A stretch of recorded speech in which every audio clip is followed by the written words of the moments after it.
여보, 우리 이제 어떻게 살아요? 아내의 절규 섞인 목소리가 텅 비고 낯선 월세방의 벽을 때리고 부서졌습니다. 40년간의 고된 세월이 새겨진 아내의 손에는 은행에서 날아온 차갑고도 무자비한 압류 예고 통지서가 위태롭게 들려 있었습니다. 평생을 바쳐 마련했던 우리의 유일한 안식처, 24평짜리 아파트가 곧 경매로 넘어갈 수 있다는 마지막 경고장이었죠. 아내의 눈물은 제 심장 위로 떨어지는 뜨거운 납덩이 같았습니다. 안녕하십니까? 사연수다방의 이동진입니다. 제 나이 40년간 공장의 시끄러운 기계 소음과 지독한 기름 냄새 속에서 청춘을 바쳤던 저는 퇴직 후 장밋빛 노후를 꿈꿨습니다. 사장님, 월 500만 원의 순수익 제가 보장해드립니다. 라는 번지르르한 젊은 컨설턴트의 달콤한 말에 속아 제 평생의 퇴직금과 아내의 쌈짓돈, 그리고 우리의 마지막 집까지 담보로 럭셔리 글램핑이라는 신기루 같은 사업에 뛰어들었습니다.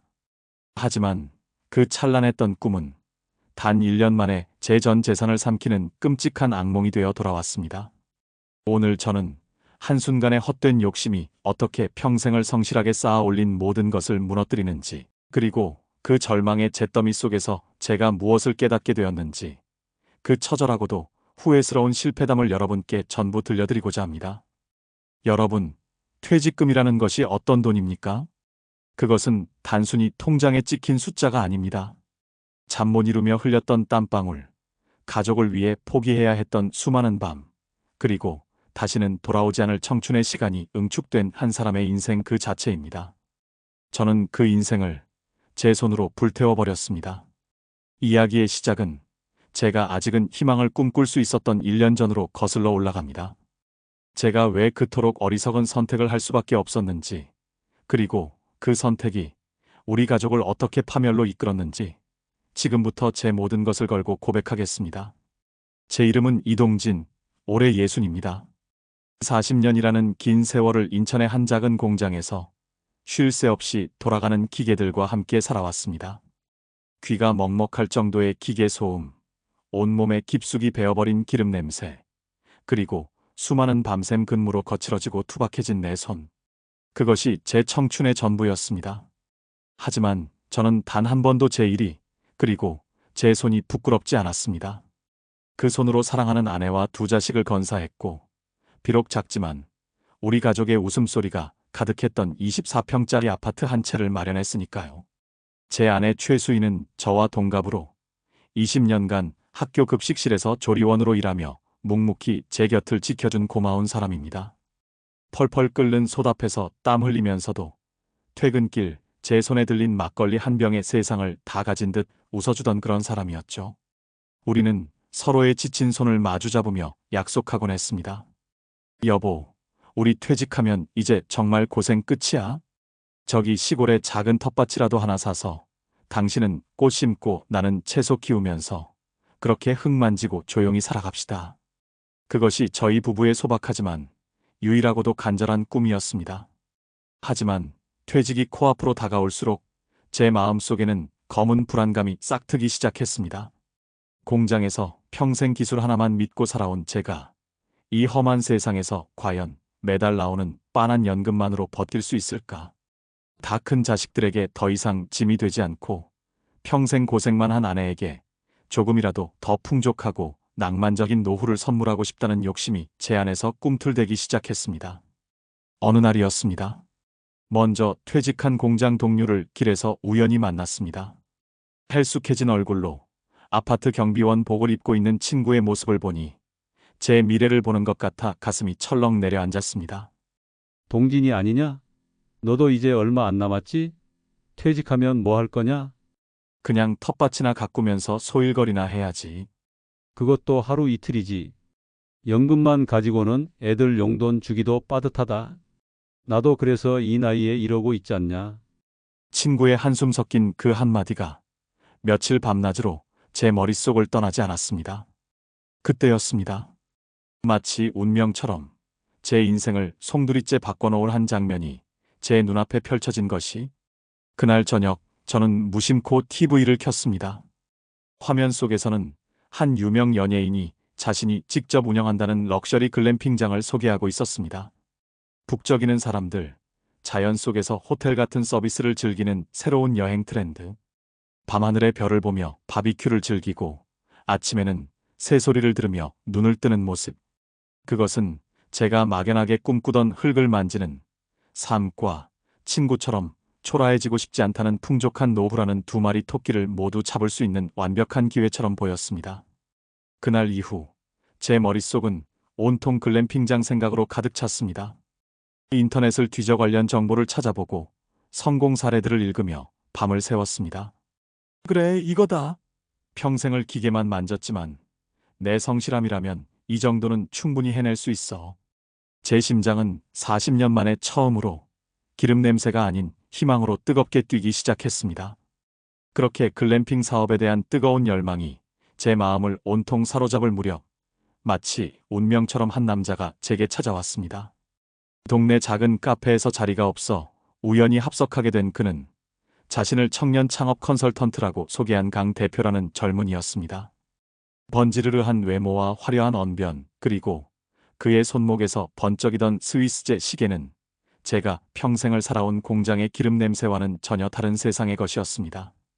그는 제 거친 손과 작업복에 밴 희미한 기름 냄새를 보고도 조금의 망설임 없이 말을 걸어왔습니다. 선생님, 손을 보니 평생을 정직한 땀으로 살아오신 분 같습니다. 존경스럽습니다. 그의 능숙한 칭찬에 경계심이 스르르 녹아내렸습니다. 저는 퇴직을 앞두고 느끼는 불안감과 새로운 꿈에 대해 털어놓았고, 그는 마치 제 마음속에 들어왔다 나온 사람처럼 맞장구를 쳤습니다. 그는 제가 가진 막연한 꿈의 구체적이고 화려한 청사진을 그려주기 시작했습니다. 선생님, 평생을 산업 현장에서 헌신하신 그 숭고한 열정, 이제 아름다운 자연 속에서 펼쳐 보이실 때입니다. 선생님의 그 성실함과 뚝심이라면 분명히 성공하실 수 있습니다. 제가 바로 옆에서 월 500만 원, 아니 그 이상의 순수익을 보장해 드리겠습니다. 이건 그냥 사업이 아니라 선생님의 남은 인생을 위한 가장 위대한 투자입니다. 그의 달콤한 말은 퇴직을 앞두고 사회에서 쓸모없어질지도 모른다는 두려움에 위축되어 있던 제 자존심에 마치 단비와도 같았습니다. 그래, 나도 아직 쓸모 있는 사람이구나. 평생 남 밑에서 일만 했는데 이제는 사장님 소리를 들으며 제2의 인생을 살 수 있구나. 하지만 평생을 저보다 더 신중하고 현실적으로 살아온 아내 수인은 달랐습니다. 그날 밤 제가 흥분된 목소리로 사업 계획을 털어놓자 아내의 얼굴은 싸늘하게 굳어졌습니다. 여보, 제정신이에요? 우리 나이에 무슨 사업이에요? 평생 뼈 빠지게 모은 돈, 그렇게 위험한데 쓸 수는 없어요. 사기꾼이 얼마나 많은 세상인데. 당신은 사람을 너무 쉽게 믿어요. 그냥 우리 약속했던 대로 작은 밭이나 일구면서 조용히 살아요. 제발. 아내의 목소리에는 애원과 불안이 뒤섞여 있었습니다. 하지만 그 간절한 목소리마저도 성공에 대한 제 맹목적인 욕망 앞에서는 그저 제 앞길을 가로막는 잔소리로만 들렸습니다. 당신은 평생 그렇게 겁이 많아서 이 고생을 하는 거야. 그러니까 당신은 20년 동안 급식실에서 밥만 푸고 있는 거라고. 이건 그냥 사업이 아니라고. 우리 노후를 위한 마지막 기회야. 당신 평생 남이 주는 밥만 먹고 살고 싶어? 나는 이제 당신 호강시켜줄 거라고. 지금 생각하면 정말 해서는 안 될 모진 말이었습니다. 아내의 눈에 눈물이 고이는 것을 보았지만 저는 애써 외면했습니다. 주변 동료들의 부러움 섞인 성공담도 제 욕심에 불을 지폈습니다. 동진이 자네도 이제 기름 냄새 안 맡고 사장님 소리 한번 들어봐야지. 그 말에 취해 저는 결국 제 평생을 바쳐 모은 퇴직금 2억 원과 우리 가족의 유일한 보금자리인 24평 아파트를 담보로 받은 대출금 3억 원, 총 5억 원이라는 제 인생의 모든 것을 럭셔리 글램핑이라는 낯선 꿈에 쏟아부었습니다. 사업의 시작은 그야말로 장밋빛 환상이었습니다. 경기도 외곽, 경치 좋은 계곡 옆에 세워진 10개의 하얀 텐트는 마치 제 성공 신화를 예고하는 그리스 신전처럼 보였습니다. 주말마다 예약은 꽉 찼고 제 휴대폰으로 연신 울리는 입금 알림 소리는 40년간의 고된 노동을 보상해주는 달콤한 꿀과도 같았습니다. 기름때 묻은 작업복 대신 깔끔하게 다려진 유니폼을 입고 손님들에게 사장님, 시설이 정말 좋네요. 다음에 또 올게요라는 칭찬을 들을 때면 저는 처음으로 제 인생의 주인이 된 듯한 짜릿한 자부심과 우월감을 느꼈습니다. 젊은 연인들, 아이들을 데리고 온 가족들이 제 글램핑장에서 웃고 떠드는 모습을 볼 때마다 저는 마치 제가 그들의 행복을 만들어주는 신이라도 된 듯한 착각에 빠졌습니다. 아내 역시 처음에는 반신반의했지만 매일같이 늘어나는 통장 잔고와 의기양양해진 제 모습을 보며 점차 안심하는 듯 했습니다. 어느 주말 저녁 만실이 된 글램핑장의 반짝이는 조명을 바라보며 아내가 제게 말했습니다. 여보, 당신 말이 맞았나 봐요. 제가 사람 보는 눈이 없었네요. 정말 다행이에요. 아내의 그 한마디에 저는 제 선택이 옳았다고, 아니, 위대했다고까지 착각했습니다. 저는 더 이상 공장의 평범한 기술자가 아니었습니다. 시대를 읽는 눈을 가진 성공한 사업가 이동진이었습니다. 하지만 여러분, 그 달콤한 환상 뒤에 숨겨진 차갑고 냉혹한 현실이 바로 코앞까지 다가와 있다는 것을 저는 그때는 상상조차 하지 못했습니다. 제 자만심이, 그리고 제 무지함이 곧 제 모든 것을 집어삼킬 거대한 폭풍우를 불러오고 있다는 사실을 말입니다. 그해 여름은 유난히 길고 지독했습니다. 처음 며칠은 그저 여름날의 흔한 장맛비라고 생각했습니다. 텐트 위로 투둑투둑 떨어지는 빗소리를 들으며 오히려 운치 있다고 생각할 정도의 어리석은 낭만에 빠져 있었습니다. 하지만 비는 그치지 않았습니다. 마치 하늘의 구멍이라도 뚫린 듯 며칠 밤낮으로 쏟아붓는 장대비는 제 장밋빛 꿈을 속절없이 무너뜨렸습니다. 제가 애지중지하며 매일같이 쓸고 닦던 한동에 수백만 원을 호가하던 값비싼 텐트 몇 동이 거센 비바람에 맥없이 찢겨나갔습니다. 하얀 캔버스는 날카롭게 찢겨진 채 비명을 지르는 듯 펄럭였고 바로 옆에 있어 자랑거리였던 경치 좋은 계곡은 흙탕물을 개어내는 거대한 괴물이 되어 제 모든 것을 집어삼켰습니다. 불어난 계곡물은 순식간에 시설 일부를 덮쳤고 손님들이 둘러앉아 웃음꽃을 피우던 바비큐 데크는 흉물스럽게 부서져 거친 물살에 떠내려갔습니다. 여보, 텐트가 날아가요. 저것만이라도 잡아야 해요. 아내와 저는 쏟아지는 비를 온몸으로 맞으며 미친 사람처럼 남은 장비들을 높은 곳으로 옮겼지만 역부족이었습니다. 자연의 거대한 힘 앞에서 한낱 인간의 헛된 꿈은 너무나도 초라하고 허무했습니다. 비가 그치고 난 뒤 처참하게 망가진 글램핑장의 모습을 마주했을 때 저는 그 자리에 주저앉아 망연자실할 수밖에 없었습니다. 진흙과 쓰레기로 뒤덮인 땅, 찢겨나간 텐트, 부서진 집기들. 그곳은 더 이상 꿈의 공간이 아니었습니다. 제 욕심이 만들어낸 거대한 폐허였습니다. 복구 비용만 어림잡아 수천만 원이 깨졌습니다. 하지만 여러분, 진짜 재앙은 하늘이 아닌 사람의 손끝에서 시작되었습니다. 며칠 뒤 한 손님이 인터넷 대형 커뮤니티에 올린 글 하나가 제 남은 희망마저 산산조각 냈습니다. 최악의 글램핑 후기. 물새고 곰팡이 핀 텐트에서 뜬 눈으로 밤새웠습니다. 사장이란 사람은 연락도 안 되고 절대 가지 마세요. 돈 버리는 곳입니다. 그 글 밑에는 흙탕물에 잠긴 시설 사진과 함께 수십 개의 비난 댓글이 순식간에 달렸습니다. 저도 지난주에 갔다가 환불도 못 받고 왔어요. 사장님이 너무 불친절해요. 완전 사기네요. 예약 취소 전화가 빗발치기 시작했고 남아있던 주말 예약까지 텅 비어버리는 것은 시간 문제였습니다. 월 500만 원의 수익은커녕 매달 300만 원이 넘는 대출 이자와 관리비를 감당하기조차 벅차졌습니다. 제가 평생의 꿈이라 믿었던 그 아름다운 공간은 이제 매일같이 제 피 같은 돈을 삼키는 거대한 괴물이 되어 저를 짓눌렀습니다. 저는 아내 몰래 제2금융권에까지 손을 벌려 급한 불을 끄려 했습니다. 조금만 버티면 괜찮아질 거야. 가을 성수기가 되면 다시 손님들이 찾아올 거야. 그렇게 스스로를 위로하고 합리화했지만 그것은 밑 빠진 독에 물 붓기였습니다. 대출 이자는 눈덩이처럼 불어났고 저는 더 깊은 수렁으로 빠져들고 있었습니다. 전기세와 수도세 고지서는 산더미처럼 쌓여갔고 텅 빈 텐트들을 볼 때마다 숨이 턱턱 막혔습니다. 아내와의 다툼도 잦아졌습니다.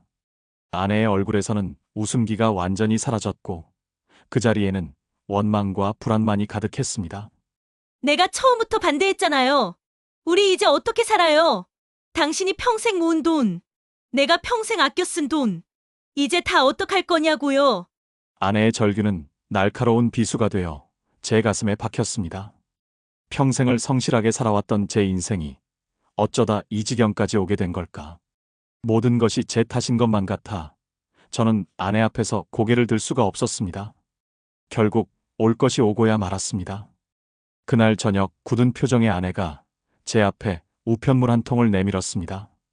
은행에서 온 붉은 글씨로 최고장이라고 적힌 주택 압류 예고 통지서였습니다.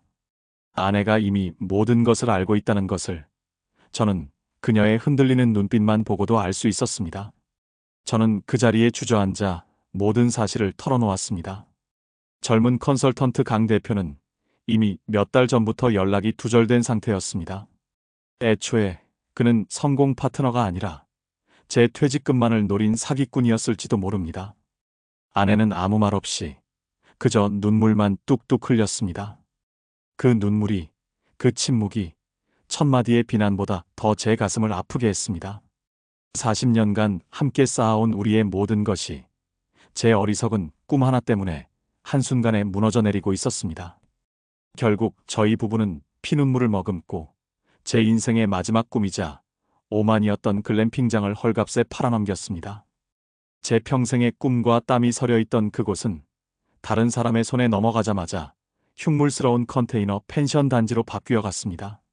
제가 애지중지 가꾸었던 잔디밭은 파헤쳐졌고 계곡으로 내려가던 예쁜 산책로는 시멘트로 뒤덮였습니다. 겨우 빚을 청산하고 나니 40년간의 고된 노동의 대가였던 퇴직금은커녕 제 손에는 단돈 100만 원도 남아있지 않았습니다. 저희 부부가 돌아갈 곳은 40년 전 단칸방에서 신혼생활을 시작했던 인천의 작은 골목길, 햇볕도 잘 들지 않는 낡고 비좁은 월세방뿐이었습니다. 모든 것을 잃었다는 절망감에 저는 매일 밤을 술로 지새웠습니다. 쓴 소주를 들이킬 때마다 사장님, 월 500만 원 수익 보장해드립니다. 라던 그 사기꾼의 목소리가 환청처럼 귓가를 맴돌았고 내가 처음부터 반대했잖아요. 라던 아내의 절규가 제 심장을 난도질했습니다. 아내는 말이 없어졌습니다. 우리는 같은 공간에 있으면서도 서로의 얼굴을 마주보지 못했고 좁은 방 안에는 무거운 침묵만이 감돌았습니다. 그 침묵은 제 어리석음에 대한 아내의 원망이었고 가장으로서 모든 것을 잃어버린 제 무력감의 증거였습니다. 그렇게 희망 없이 하루하루를 버텨나가던 어느 주말 저녁이었습니다. 그래픽 디자이너로 일하는 딸 하나가 퇴근길에 지친 얼굴로 저희 집을 찾아왔습니다. 검은 봉지 안에는 제가 좋아하는 족발과 소주 한 병이 들어 있었습니다. 그날 밤 딸 아이는 말없이 제 술잔을 채워주며 제가 하는 넋두리를 밤새 들어주었습니다. 그리고는 제 앞에 작은 상자 하나를 조심스럽게 내밀었습니다. 그 안에는 흙이 잔뜩 묻은 호미와 작은 모종삽, 그리고 꼬깃꼬깃 접힌 종이 한 장이 들어 있었습니다. 주말농장 임대 계약서였습니다. 아빠 평생 큰 거 앉으면서 살고 싶어 했잖아. 내가 회사 근처에 작은 텃밭 하나 얻었어. 돈 버는 건 이제 내가 오빠랑 알아서 할 테니 아빠는 그냥 우리 가족 먹을 채소나 실컷 키워줘. 그리고 술 좀 그만 마셔. 아빠 손은 기계 만지고 술병 잡을 때가 아니라 흙 만질 때가 제일 멋있었어. 저는 그 순간 아무 말도 하지 못하고 어린아이처럼 엉엉 울고 말았습니다. 제 어리석은 욕심이 가족 모두를 나락으로 떨어뜨렸는데 제 딸은 그런 저를 원망하기는커녕 제가 잊고 있던 진짜 꿈을 다시 제 손에 쥐어주고 있었습니다. 아내 역시 제 등 뒤에서 조용히 눈물을 훔치고 있었습니다. 다음 날 저는 도망치듯 그 작은 텃밭으로 향했습니다. 40년 만에 처음으로 저는 온전히 저를 위해 흙을 만지기 시작했습니다. 처음에는 모든 것이 서툴렀습니다. 딱딱하게 굳은 땅을 파헤치는 일은 생각보다 고됐고 호미질 몇 번의 숨이 턱까지 차올랐습니다. 하지만 거친 흙을 파고 작은 씨앗을 심고 매일같이 물을 주며 연두빛 푸른 싹이 돋아나는 것을 볼 때마다 제 마음속 깊이 박혀있던 응어리도 조금씩 풀어지는 것 같았습니다. 화려한 글램핑장 사장님은 아니었지만 제 손으로 직접 키운 상추와 토마토를 처음으로 수확하던 날의 그 벅찬 기쁨을 저는 평생 잊지 못할 겁니다. 붉게 익은 토마토 하나를 따서 옷에 쓱쓱 닦아 한 입 베어 무는 순간 진한 흙냄새와 함께 상큼한 과즙이 입안 가득 퍼졌습니다. 그것은 제가 평생 맛보았던 그 어떤 값비싼 요리보다도 달고 맛있었습니다. 그날 저녁 저희 세 식구는 좁은 월세방 식탁에 둘러앉아 제가 키운 채소로 차린 소박한 저녁을 함께 먹었습니다. 갓 따온 상추에 된장을 얹어 싸먹고 제가 직접 키운 토마토로 끓인 계란탕을 나누어 먹었습니다. 아빠, 이 상추 정말 맛있다. 아빠가 키워서 그런가 봐. 여보, 정말 맛있네요. 고생했어요. 아내와 딸의 얼굴에 아주 오랜만에 희미한 미소가 피어났습니다. 저는 그 미소를 보며 잊고 있던 행복을 되찾았습니다. 여러분, 제가 돈을 잃고 나서야 깨달았습니다. 노후의 진짜 본질은 월 500만 원의 높은 수익이 아니라 가족과 함께하는 소박한 안정에 있다는 것을요. 제 평생의 꿈은 남들에게 보여주기 위한 화려한 글램핑장이 아니라 바로 이 작은 텃밭에 있었습니다. 오늘 이 진솔한 이야기를 끝까지 들어주신 여러분께 진심으로 감사드립니다. 혹시 저처럼 막연한 꿈으로 노후를 도박하려는 분이 계시다면 제발 멈추시라고. 가장 소중한 것은 바로 당신 곁에 있다고 말씀드리고 싶습니다. 오늘 이야기가 도움이 되셨다면 구독과 좋아요 버튼을 꾹 눌러주세요. 그리고 댓글로 여러분의 생각이나 경험도 자유롭게 나눠주시면 좋겠습니다. 여러분 모두 건강하시고 평범하지만 가장 위대한 행복이 여러분의 삶에 가득하기를 기원합니다. 정말 감사합니다.